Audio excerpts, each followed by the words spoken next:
2 de octubre de 1968. Una fecha que México intentó borrar de la historia. Cientos de estudiantes reunidos en la Plaza de las Tres Culturas, en Tlatelolco, pidiendo democracia y libertad. Lo que ocurrió después fue una de las mayores tragedias del siglo XX en América Latina, ocultada durante décadas por el gobierno mexicano. ¿Cuántas personas realmente murieron aquel día? ¿Por qué los tanques y soldados abrieron fuego contra civiles desarmados? ¿Y quién dio la orden para la masacre? Hoy revelaremos la verdad sobre Tlatelolco, la que no te contaron en los libros de historia. Si quieres descubrir lo que realmente sucedió en aquel día sangriento, quédate hasta el final de este video.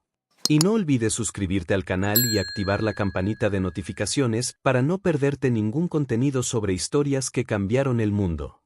En la década de 1960, México vivía un momento de aparente estabilidad. El Partido Revolucionario Institucional, conocido como PRI, había gobernado el país durante casi 40 años, manteniendo un control firme sobre la política y la sociedad. En aquel entonces, el presidente Gustavo Díaz Ordaz proyectaba la imagen de un país moderno, disciplinado y en constante crecimiento. Las cifras económicas mostraban avances y la infraestructura se expandía, lo que reforzaba el discurso oficial de progreso y estabilidad. El año de 1968 era especialmente importante. México sería el primer país latinoamericano en organizar los Juegos Olímpicos, un evento que buscaba mostrar al mundo una nación moderna y desarrollada. Las autoridades invirtieron enormes recursos en construir estadios, mejorar las avenidas y decorar la capital. La prensa oficial hablaba de unidad, orgullo y paz. Para el gobierno, las Olimpiadas eran el símbolo perfecto de una nueva era de prosperidad. Pero bajo esa superficie brillante, el país escondía tensiones profundas. La libertad de expresión estaba limitada, la prensa era censurada y los sindicatos eran controlados desde el poder. Muchos ciudadanos vivían con miedo, conscientes de que cualquier crítica podía ser castigada. En las universidades, sin embargo, comenzaba a surgir una generación que no aceptaba el silencio. Jóvenes que leían, debatían y miraban con atención lo que ocurría en el mundo. 1968 fue un año de agitación global.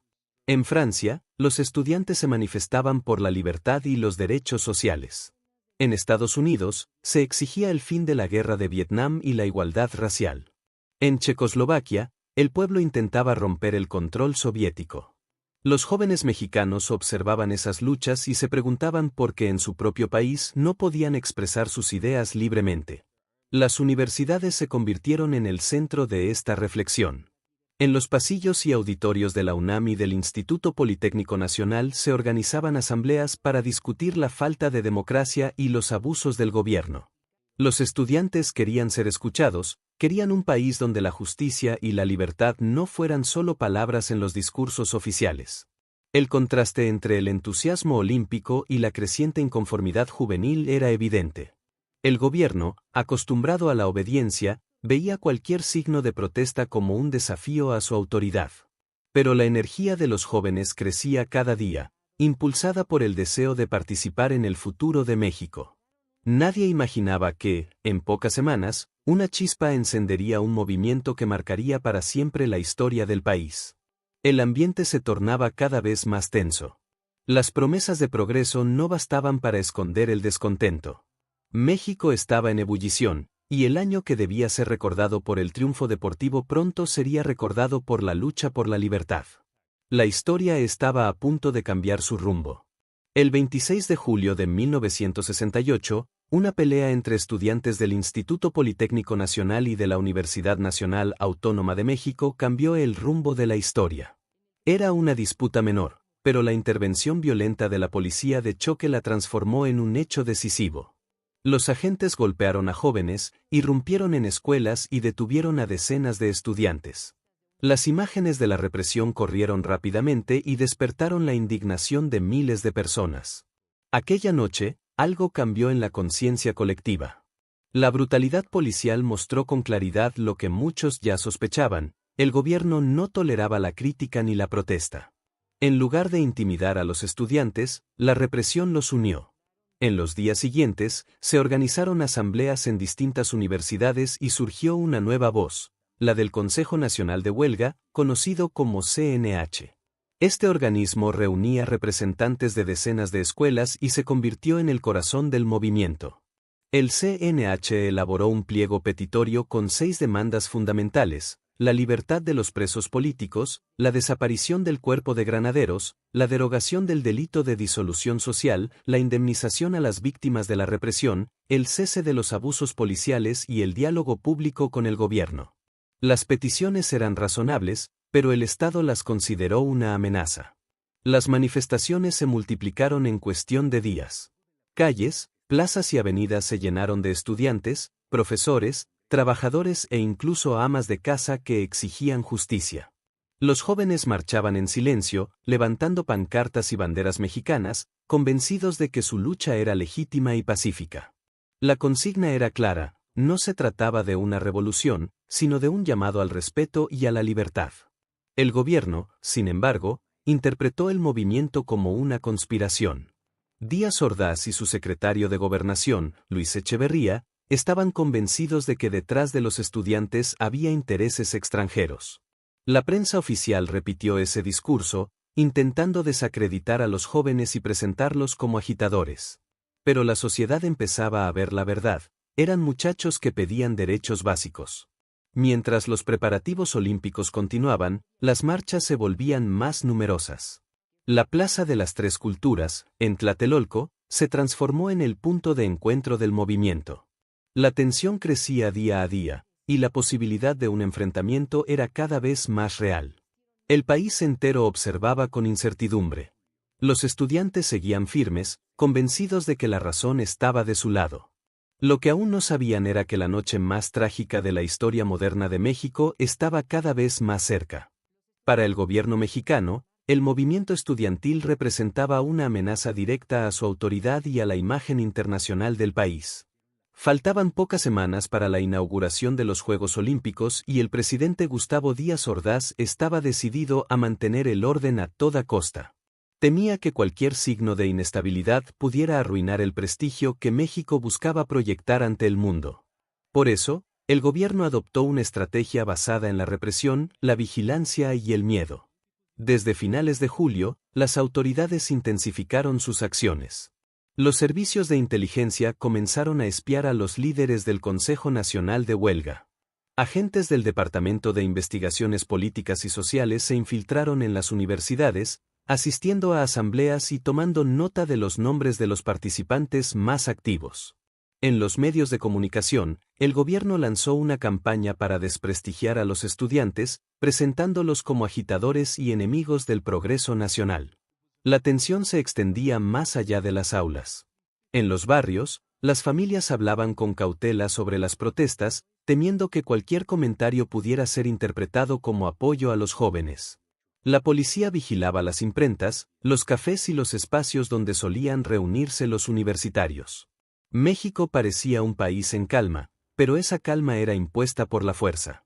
En septiembre, la represión alcanzó un nuevo nivel.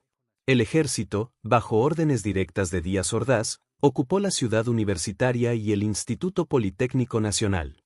Tanques y soldados entraron a los campus, violando la autonomía universitaria, un principio sagrado desde la Revolución Mexicana.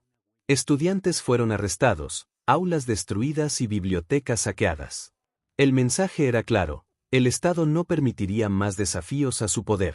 A pesar del miedo, el movimiento no se detuvo.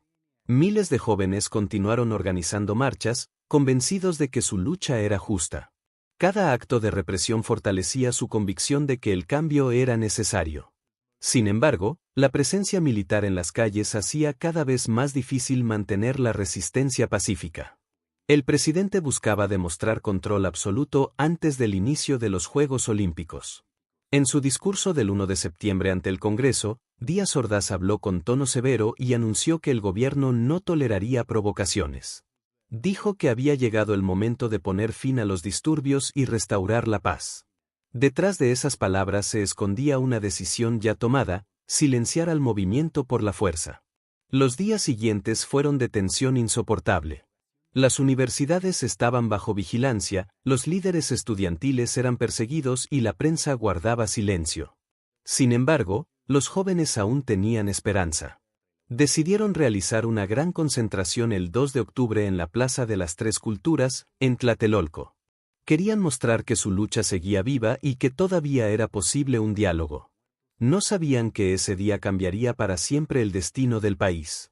Era una tarde tranquila en la Ciudad de México. El cielo estaba nublado, pero la plaza de Tlatelolco se llenaba poco a poco de gente. Miles de personas acudieron al llamado del Consejo Nacional de Huelga. Había estudiantes, familias enteras, periodistas, obreros y vecinos del conjunto habitacional. Muchos llevaban pancartas y banderas mexicanas. El ambiente era pacífico, la mayoría creía que aquella sería una manifestación más, una forma de reafirmar su derecho a ser escuchados. Desde los balcones de los edificios circundantes, algunos curiosos observaban la multitud. Otros, sin saberlo, veían cómo francotiradores se colocaban en puntos estratégicos. Nadie imaginaba que la plaza se convertiría en escenario de una tragedia. A las 18:10 horas, un silencio extraño recorrió el lugar. De repente, se vieron dos luces en el cielo. Eran bengalas, lanzadas como señal. Era el código para iniciar la operación del Batallón Olimpia, un grupo paramilitar infiltrado entre los soldados y los manifestantes. Segundos después, comenzaron los disparos. El sonido de las balas se mezcló con los gritos. La gente corría en todas direcciones buscando refugio. Algunos intentaban protegerse detrás de muros o columnas, otros caían al suelo heridos. Desde los edificios, los francotiradores disparaban sin distinguir objetivos. El ejército respondió al fuego, creyendo que los estudiantes estaban armados, aunque la mayoría solo tenía pancartas y megáfonos. El caos fue total. Tanques y vehículos militares rodearon la plaza, impidiendo la salida. Las luces se apagaron y el humo cubrió el ambiente. Madres buscaban a sus hijos, periodistas intentaban registrar lo que ocurría y los soldados detenían a quien se moviera. El aire se llenó de miedo y desesperación. Horas después, el silencio regresó a Tlatelolco. El suelo estaba cubierto de cuerpos y de zapatos abandonados. Nadie sabía cuántos habían muerto. El gobierno habló de unas pocas decenas, pero testigos aseguraron que fueron cientos. Las ambulancias tardaron en llegar, y muchos heridos fueron llevados por los propios vecinos. Esa noche, los medios de comunicación repitieron la versión oficial, un enfrentamiento provocado por agitadores. Pero la verdad ya se había grabado en la memoria de quienes sobrevivieron. El país despertó al día siguiente en silencio, con miedo, con rabia contenida. El movimiento estudiantil había sido brutalmente reprimido, pero su espíritu no murió. En medio del dolor, México comenzó a comprender que la búsqueda de libertad tenía un precio. Y aunque el 2 de octubre se convirtió en una herida abierta, también marcó el inicio de una conciencia colectiva que nunca volvería a callar. La noche del 2 de octubre de 1968 fue larga y aterradora. Durante horas, los cuerpos permanecieron tendidos en el suelo de la Plaza de las Tres Culturas. El aire olía a pólvora, sangre y miedo. Se escuchaban disparos intermitentes, gritos que pedían auxilio y el sonido distante de las sirenas de ambulancia que intentaban llegar entre los tanques y las tropas. Algunos vecinos de Tlatelolco abrieron sus puertas para refugiar a los heridos, mientras otros miraban desde las ventanas con el corazón encogido, incapaces de creer lo que veían. La represión no terminó cuando cesaron los disparos. Soldados y agentes del Batallón Olimpia recorrieron la plaza, arrestando a cualquiera que encontraran con vida. Estudiantes, periodistas y hasta curiosos fueron subidos a camiones militares sin saber a dónde los llevaban. Muchos fueron trasladados al campo militar número 1, donde fueron interrogados y torturados. Otros simplemente desaparecieron. Las cifras oficiales hablaron de entre 20 y 30 muertos, pero los testigos y las investigaciones independientes contaron una historia muy diferente. Médicos, vecinos y sobrevivientes aseguraron que los muertos se contaban por cientos. Algunos cuerpos fueron retirados en la madrugada y llevados a lugares desconocidos. La Cruz Roja y los hospitales cercanos recibieron a decenas de heridos que preferían no dar sus nombres por miedo a ser arrestados. Al amanecer del 3 de octubre, la plaza estaba rodeada por el ejército. El gobierno controlaba todos los accesos y nadie podía entrar ni tomar fotografías. Las manchas de sangre eran visibles en las paredes y en el pavimento, pero los medios de comunicación permanecían en silencio. El Estado impuso una censura total. Los periódicos publicaron únicamente la versión oficial, en la que se hablaba de un enfrentamiento provocado por estudiantes radicales. Ninguna imagen mostraba la magnitud de la tragedia. En las universidades, el desconcierto fue absoluto. Muchos líderes del movimiento estaban presos o desaparecidos. Los pocos que lograron escapar se ocultaron en casas de amigos o salieron del país. Las familias de las víctimas buscaban a sus hijos en hospitales, cárceles y morgues improvisadas, recibiendo respuestas evasivas o amenazas. El miedo se apoderó de la sociedad. Nadie se atrevía a hablar del tema en público. En los cafés, las conversaciones se detenían cuando alguien mencionaba Tlatelolco. El gobierno quería borrar el suceso, hacerlo desaparecer de la memoria colectiva. Pero era imposible. La gente sabía que algo terrible había ocurrido y que el Estado había mentido. A pesar del silencio impuesto, la verdad comenzó a circular de boca en boca. Fotógrafos clandestinos revelaron imágenes escondidas, estudiantes exiliados contaron lo que habían visto y las familias siguieron preguntando por sus desaparecidos. Aunque el gobierno intentó enterrar la historia, el dolor y la rabia mantuvieron viva la memoria de aquella noche. La masacre no solo apagó un movimiento, sino que rompió la confianza del pueblo en su gobierno. México despertó distinto, con miedo, pero también con una nueva conciencia. El silencio impuesto era profundo, pero bajo esa quietud latía una verdad que no podría ocultarse para siempre. Tras la masacre de Tlatelolco, el gobierno mexicano se apresuró a imponer su versión de los hechos. Las autoridades afirmaron que los estudiantes habían iniciado el tiroteo y que las Fuerzas Armadas solo habían respondido en defensa propia. Era una explicación construida con cuidado, pensada para proteger la imagen del país justo antes de los Juegos Olímpicos. En los noticieros, los locutores hablaban de un pequeño enfrentamiento entre provocadores y el ejército. Nadie mencionaba la magnitud real de la tragedia. Los medios de comunicación, bajo control del Estado, repitieron esa historia una y otra vez. Los periódicos publicaron titulares que culpaban a los estudiantes, y las estaciones de radio insistían en que el gobierno había restablecido el orden. Cualquier intento de difundir una versión diferente era inmediatamente censurado. Los periodistas que intentaron investigar fueron amenazados o despedidos. Durante años, la versión oficial permaneció sin ser cuestionada públicamente. El miedo y la censura lograron imponer un silencio que parecía definitivo. Sin embargo, algunos sobrevivientes se negaron a callar. Con el tiempo, comenzaron a surgir testimonios que contradecían la narrativa del gobierno. Ex-estudiantes, médicos, fotógrafos y vecinos de Tlatelolco contaron lo que habían visto: soldados disparando a civiles desarmados, cuerpos retirados en la madrugada y agentes del batallón Olimpia infiltrados entre la multitud. Ese grupo paramilitar se distinguía por un detalle inquietante: usaban un guante blanco en la mano izquierda para reconocerse entre sí. Décadas después, documentos oficiales desclasificados confirmaron lo que durante tanto tiempo se sospechó. La operación había sido planeada y coordinada por altos mandos militares y por autoridades civiles del gobierno de Díaz Ordaz. El objetivo era eliminar el movimiento antes del inicio de los Juegos Olímpicos y asegurar una imagen de estabilidad ante el mundo. La manipulación de la información fue sistemática. Las grabaciones de radio fueron destruidas, los reportes policiales alterados y muchos archivos permanecieron ocultos durante décadas. A pesar de eso, la verdad poco a poco salió a la luz gracias a la persistencia de periodistas, historiadores y familiares de las víctimas. Con los años, las investigaciones académicas y los testimonios recogidos revelaron una red de mentiras cuidadosamente construida. El Estado mexicano no solo había ordenado la represión, sino que también había diseñado un mecanismo de ocultamiento que duró generaciones.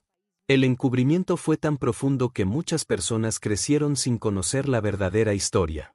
Pero la memoria de los sobrevivientes resistió. Cada aniversario del 2 de octubre, miles de personas salieron a las calles para recordar a los caídos y exigir justicia. Lo que comenzó como un intento de borrar la verdad se transformó en un símbolo de resistencia y dignidad. El Estado había logrado silenciar las voces por un tiempo, pero no pudo apagar la memoria. La verdad, aunque tardía, comenzó a abrirse camino entre los documentos, los testimonios y la conciencia colectiva de un país que no olvidó. En la noche del 2 de octubre de 1968, la violencia no distinguió edades ni condiciones.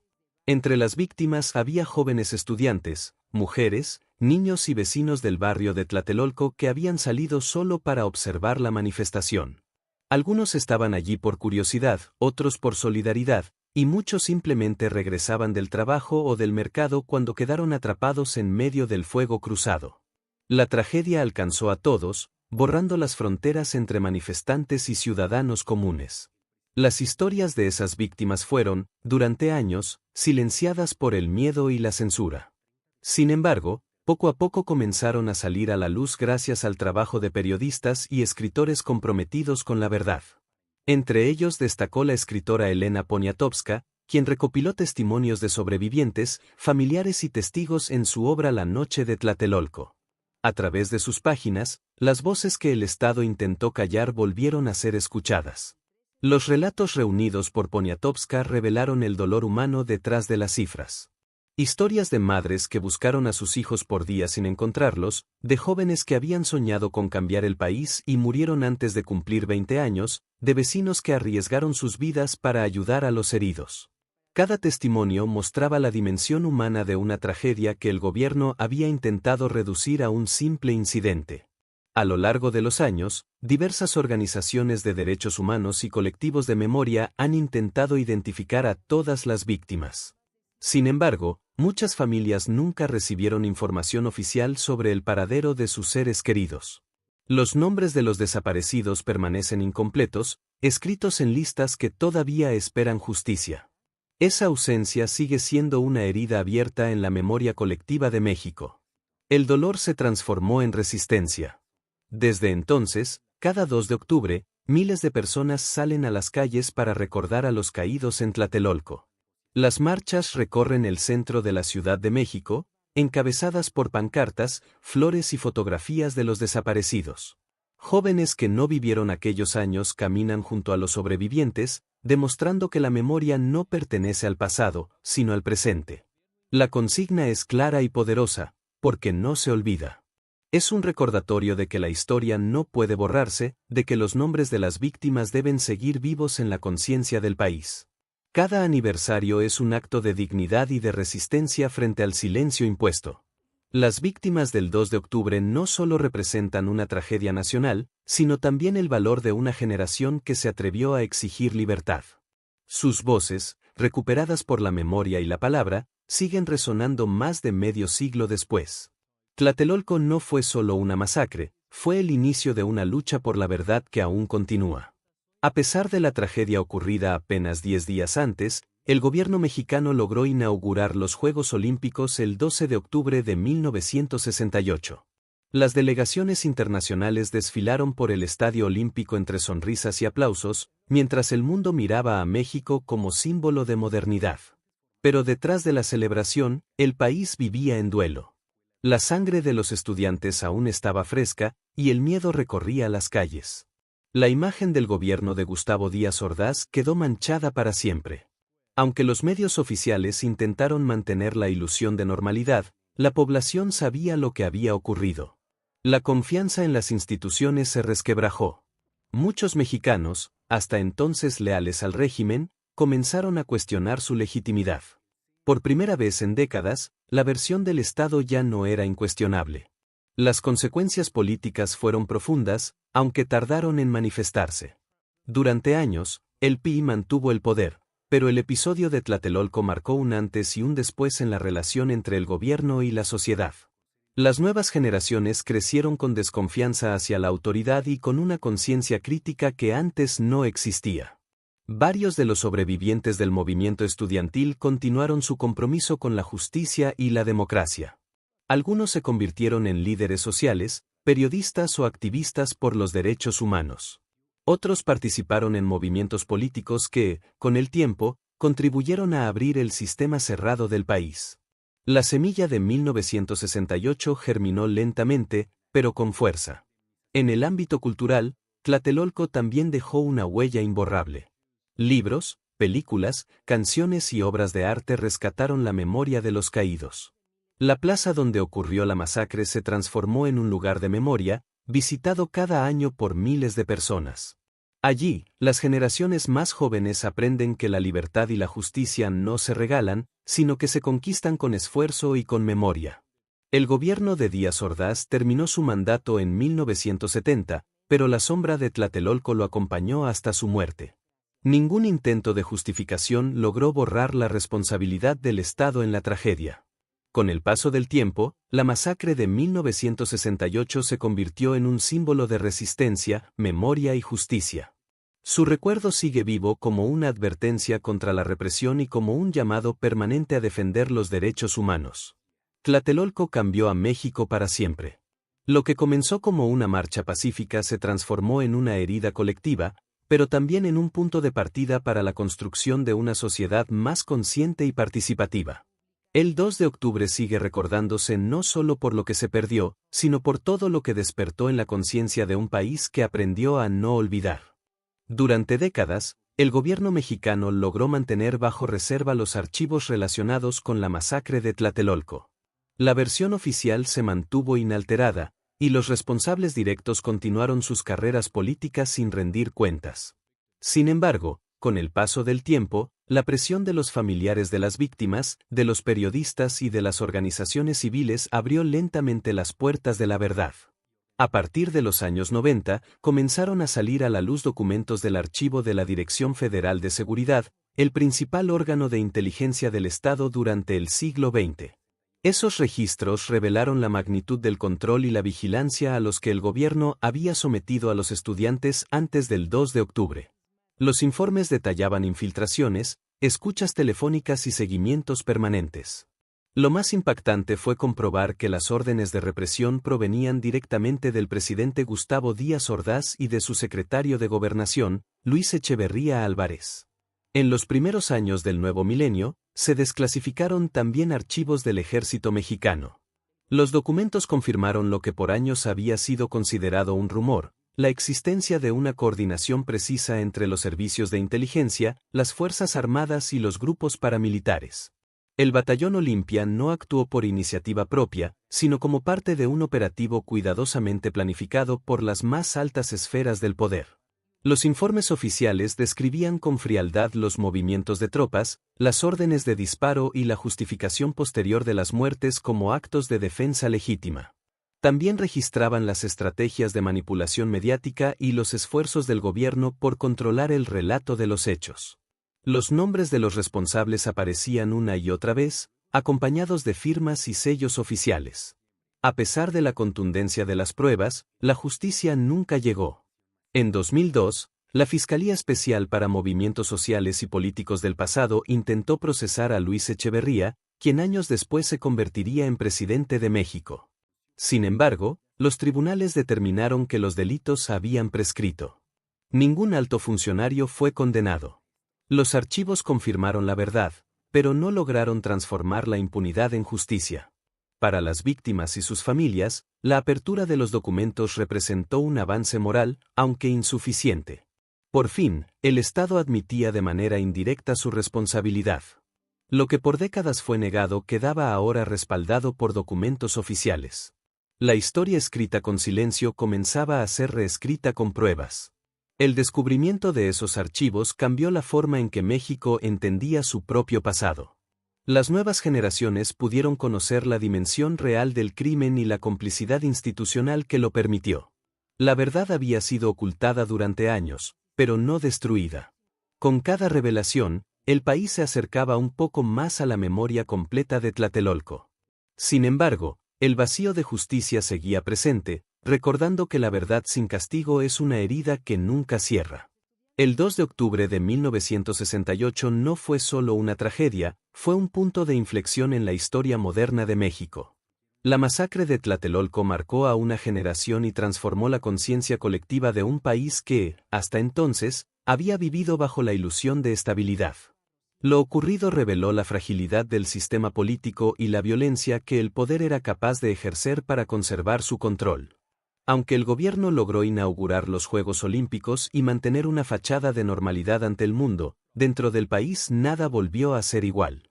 Los jóvenes que sobrevivieron, junto con miles de ciudadanos que compartían su causa, comprendieron que la lucha debía continuar por otros caminos. A partir de ese momento, surgió una generación más crítica, más informada y menos dispuesta a aceptar el silencio. Las universidades se convirtieron en espacios de reflexión, debate y resistencia. Los murales, los libros y las aulas se llenaron de memoria. Profesores y estudiantes discutían sobre democracia, derechos humanos y libertad de expresión. Tlatelolco se transformó en un símbolo de advertencia y de esperanza, recordando que la represión puede matar cuerpos, pero no ideas. En el ámbito político, el movimiento de 1968 dejó huellas profundas.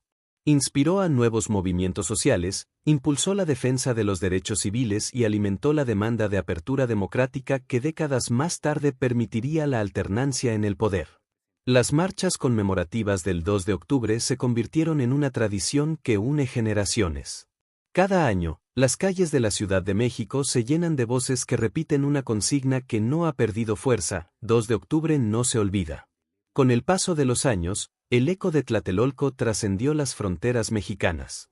Escritores, cineastas e historiadores de todo el mundo han reconocido el valor simbólico de aquella lucha.